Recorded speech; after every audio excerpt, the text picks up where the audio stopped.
ओम नमो नारायण।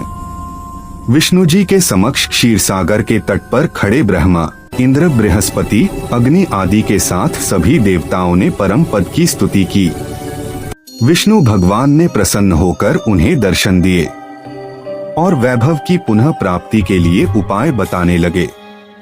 विष्णु ने कहा, हे देवताओं, तुम्हें चाहिए कि देवताओं के साथ समस्त वनौषधियों को इकट्ठा करें और फिर उन्हें समुद्र में डालें।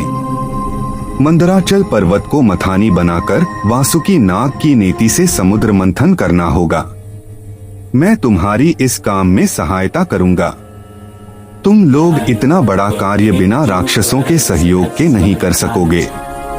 इसके लिए उनसे सहयोग लेना जरूरी है। तुम्हें इस समय नीति से काम लेना है। तुम उन्हें समान भागीदारी का विश्वास दिलाकर अपने पक्ष में कर सकते हो। समुद्र मंथन से निकले अमृत का पान करके तुम पुनः बलशाली हो जाओगे। दैत्यों पर विजय प्राप्त कर फिर से वैभव को प्राप्त करोगे। समुद्र मंथन से अमृत निकलने पर मैं ऐसा कुछ उपाय करूंगा कि अमृत तुम्हारे हाथ आए और दैत्य देखते ही रह जाएं। भगवान विष्णु से इस प्रकार आश्वासन पाकर देवताओं ने उनकी भूरी भूरा स्तुति वंदना करते हुए विदा ली और उनके बताए निर्देश पर कार्य करने में जुट गए। विधि विधान से क्षीरसागर का मंथन संपन्न हुआ।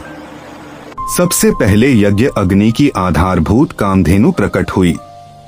सब लोग उसकी सुंदरता को आश्चर्यचकित से देखने लगे।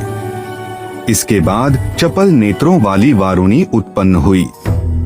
पुनः मथा जाने पर सागर से तीसरा फल कल्पवृक्ष के रूप में अवतरित हुआ, जिससे तीनों लोग सुगंधमय हो गए। इसके बाद अपने अनिंद्य सौंदर्य से मंडित सिद्ध मुनियों को भी आकर्षित करने वाली रूपवती अप्सराएं अवतरित हुई। तत्पश्चात चंद्रमा, विष, अमृत कलश धारण किए धन्वंतरी, कमल रूपी हाथ वाली लक्ष्मी प्रकट हुई।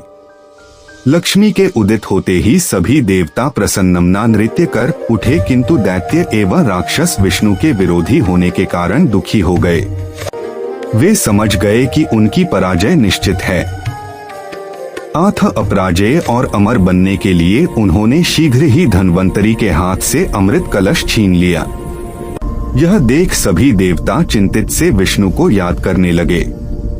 तब विष्णु ने स्वयं मोहिनी स्त्री का रूप धारण कर राक्षसों एवं दैत्यों की वृत्ति अपनी ओर आकर्षित की तथा देवताओं को अमृत कलश लौटा दिया। इस प्रकार की वीडियो के लिए नारायण का ध्यान करें।